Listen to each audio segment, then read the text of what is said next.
And now let's check in with 13 First Alert Chief Meteorologist Brian Schofield. That's it? That's it. No gift card for me? Nothing? I was waiting for your commentary, and then I was going to respond. Oh, is that what because I knew you had something to say. I blew it because I already told you beforehand. I'm like, gift cards are so unimaginative. That's what I was getting They're at. the best. Come on. And you guys said that you outvoted me already. You probably haven't gotten enough ugly sweaters in your lifetime. That's what it No, is. I bought them myself by accident. I thought they were cool at the time. See, I'm such a curmudgeon today. What happened to me? All right, look at that. Blue sky, yes, but with some cloud cover, yes.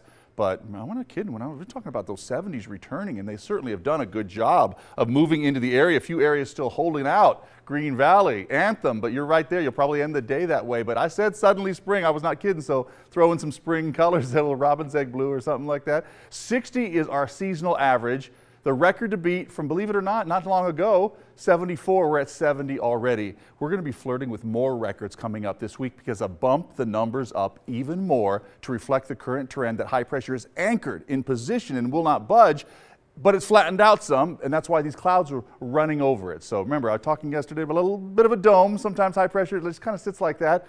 Not in this case. We're getting those clouds to run up and over, but that's okay. Those will continue to zip on through, probably fewer for tomorrow. And then with a little disturbance running overhead, probably add in some more for Thursday. But beyond that, it's all really about the heat. I don't see that changing too much. So plan on overnight lows and afternoon highs coming up even more. Still see some more 40s tonight, but I put more 50s in our next 7 days for overnight lows. So even overnights will actually be impressively warm, if you will. Still be chilly, but they'll be warmer than they should be, really. They should be more indicative of our afternoon highs, those overnight lows that you'll see. But afternoons in the 70s and even lower 70s now, we're even bumping up temperatures to the mid 70s for a couple of days worth.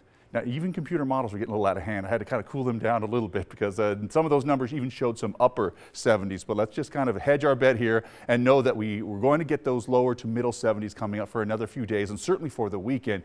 Like I said, keeping some cloud cover, fewer clouds maybe tomorrow, but more in on Thursday. And then we'll see those overnight lows right there. Look at that. We're just throwing in those big 50s now. And then afternoon highs bumped up a little bit more, a few degrees at least from yesterday's numbers. So this is very impressive for a great weekend and even for a good early next week before we even see a slight downturn in the temperatures. And if I were to add another 7, I don't see a major cool down yet, but let's just be a little cautious about this. Either way, nice spring-like temperatures coming up. Back to you guys. Nothing to complain about.